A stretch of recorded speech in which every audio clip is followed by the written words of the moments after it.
Hi everyone. We are going to talk about Unit 1 objectives, just a few of the beginning ones. What makes up a computer system? Think about it. What makes it up?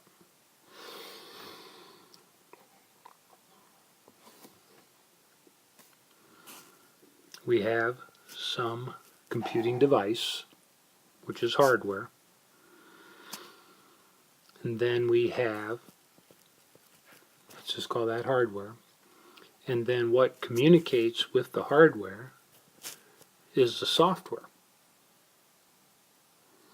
And when you think about it, what communicates actually, like touching the hardware, but through the software, would be people, the users. Now what we want to do is we want to be able to have our device here communicate either with a server somewheres, like at Google or Facebook,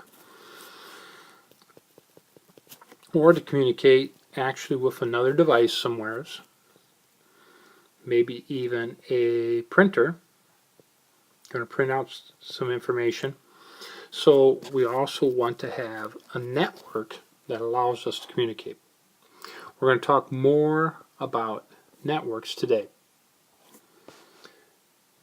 Relationship between hardware and software. Software is what the user uses and hardware gets the work done. So the software communicates to the hardware primarily. Now, you might communicate with the hardware by touching the screen or typing on if you had a keyboard. But when you do that, you're really communicating with the software that's running on the hardware. Data is used to produce information. Data are the raw facts, and those raw facts are converted into information, which is something meaningful to us. And even if that's a little confusing now, it'll make sense before the term's over. We can input information into the system, the software processes it, and then the system sends it back out to us. And there's a wide range of ways that occurs, the input and output. We store information. We're going to talk a little more about that in a couple sessions. And then we're able to move it around, not only locally, but maybe even over a long distance. So let's move it. We really are in the objectives. So we should know what hardware is, software, the relationship, people, and then what networks are. A little review here. Somebody who uses a computer, somebody who knows more than the average user. Okay, how it functions in order to better function in a technological world. What's our goal? We want to make everybody in the class more of an expert than they are today.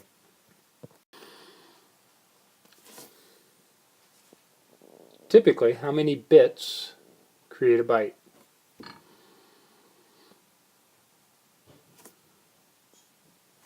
8. We use bits typically to measure speeds. For example, some local area networks function at 100 million bits per second. You may have 16 gigabytes of memory, or I think I mentioned before, maybe a terabyte hard drive, maybe a 2 terabyte hard drive. Raw facts, converted information. We reviewed this already, and saving the information.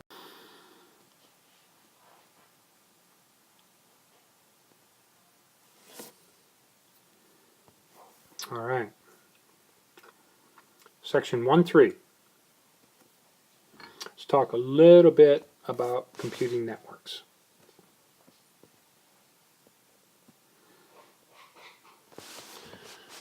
Local area network. Typically a local area network, an example might be at your home, in which you have some device that can communicate locally to another device. Okay, so maybe you have a laptop and it can send information to your printer. In a lot of situations, like at NIACC would have a local area network at the college in which the buildings are all connected together, but they're in the same geographical area. NIACC owns all the connections. Same thing at your house. It's in the same geographical area. You can communicate within that area. Okay? Now, a WAN, a wide area network, is typically in larger geographical areas. And you usually need some type of service provider to make the connection. So let me talk a little bit about an example. So here's NIACC. If we go back to the example I was going with here, here's NIACC. We've got a local area network in which all the buildings are connected and everything's connected. And then NIACC has a location in Charles City that has computers. But NIACC can't afford to buy the land and run a cable between there, so they can pay a service provider to connect those two locations. And now, since it's across a larger geographical area, we have a wide area network. And there's lots of ways you can do that, okay? And we'll show some examples in the near future. So when you give an example for a retail store, you could talk about how the store looks up the prices within the store, and then it would be a LAN. But if you're talking about Walmart and all their different stores being connected across the country or across the world, then you'd have a WAN. College campus, typically a LAN, unless we're talking about hooking one campus in one location, like a campus in Mason City connecting to a campus in Charles City. Then we have a WAN, because it's over that larger geographical area. Okay? So you're able here to give some business and some examples. Now, let's take a look at the next thing. Network media. How is the signal sent? Okay? So we're going to start with the first simple example. You may have your phone, and your phone can connect, maybe at your house, to your router using Wi-Fi. That's considered wireless. There are no wires. If you're out and about, you might connect to a tower using your 4G.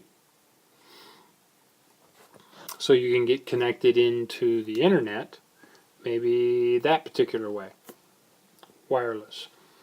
Okay?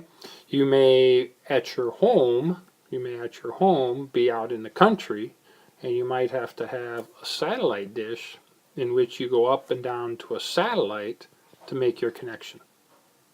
That's also wireless. Okay? A lot of, like at the college, we have computer labs, and maybe at your high school, or maybe even at your house, maybe not as likely, but you can actually have physical wires connected. And when we talk about a wired network, a lot of times you see these blue cables that run from one device to another.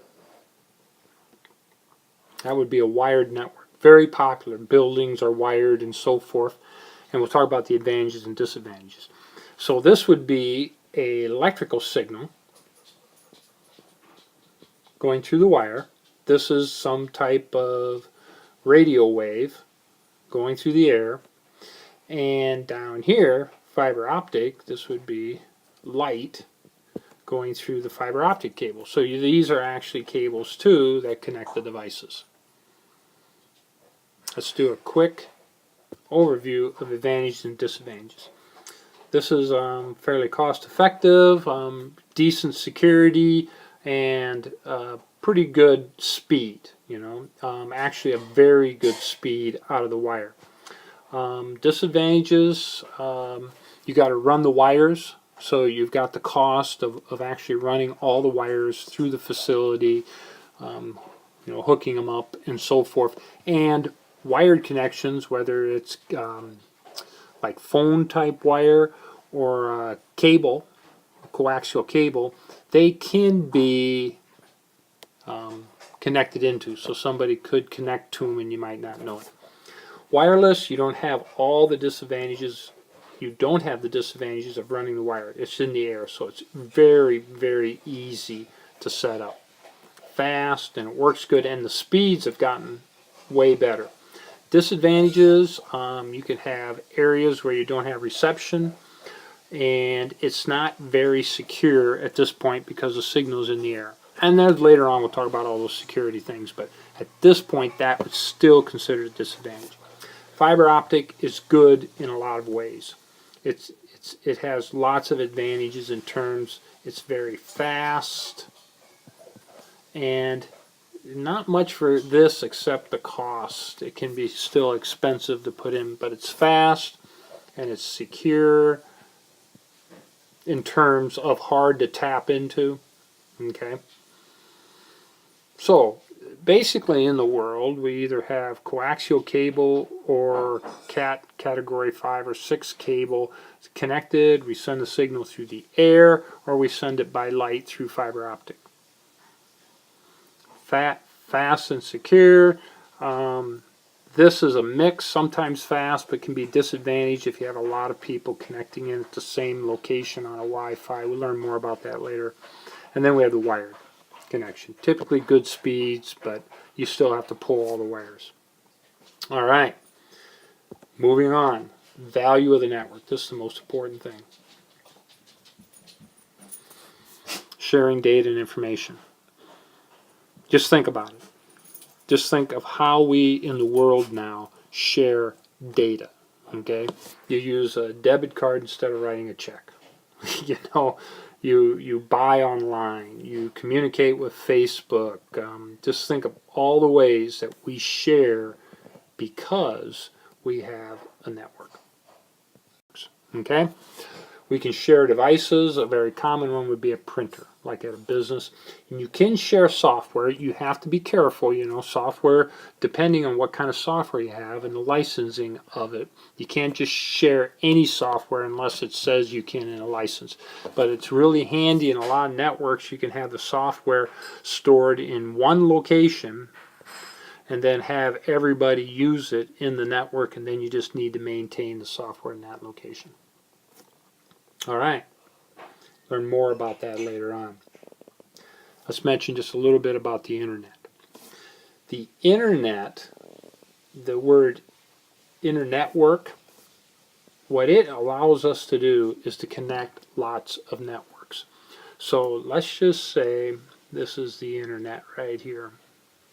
It's huge, by the way, and so we can have a network here at Facebook, and you can have your little network at home, and you can connect into the internet, which allows you to connect to Facebook.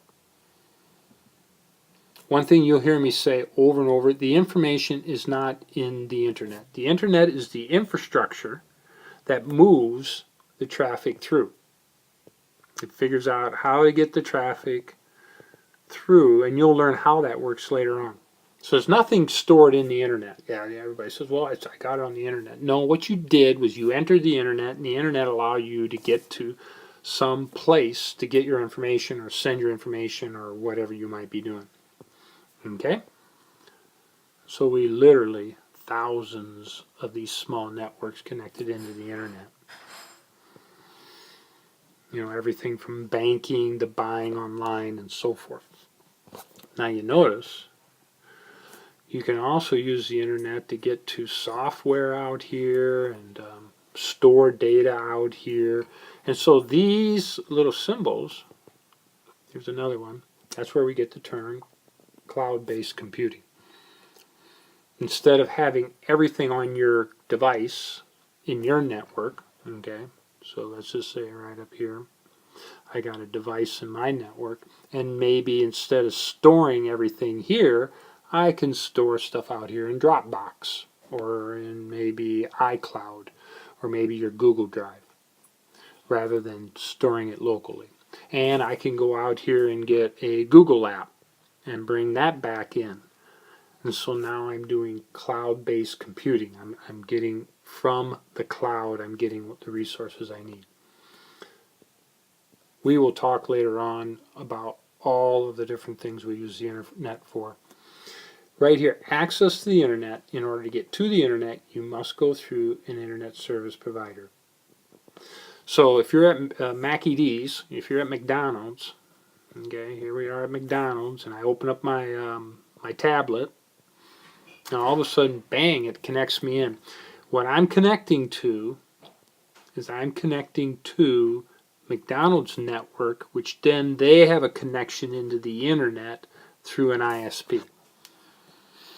So if I do something bad here, it'll look like it's happening at McDonald's. They couldn't come back to here, but we talk more about that later on. But in order to have internet access, you must go through an internet service provider. Everybody, if you're moving anywhere on the internet, it must go through there.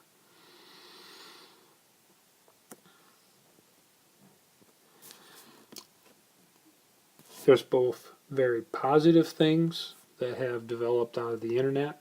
Just think about banking and game playing and communications with people, watching movies. You know, they're just between entertainment and business and so forth. There are just a huge number of things. Now, think about the negative things. Excuse me. So there's also a large range of negative things that have happened because of the internet. And we'll talk lots about that during the term. Okay? This one's a little longer, but I want to give you a base diagram to think about. So this is the internet up here. Okay. Very huge.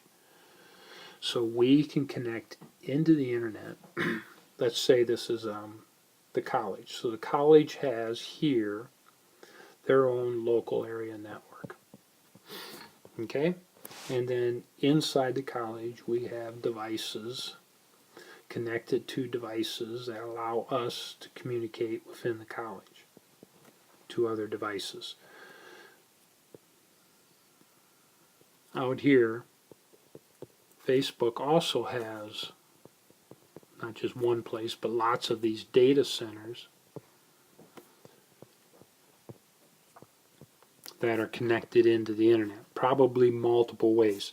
There's Facebook has a data center down by Des Moines near the interstate that we'll talk about later on.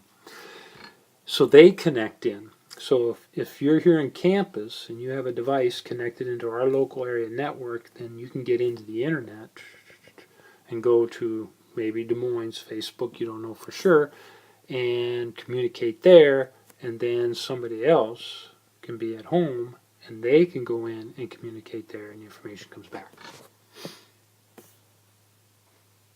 We talk 2 chapters on network and network security after midterm. So that's it for now.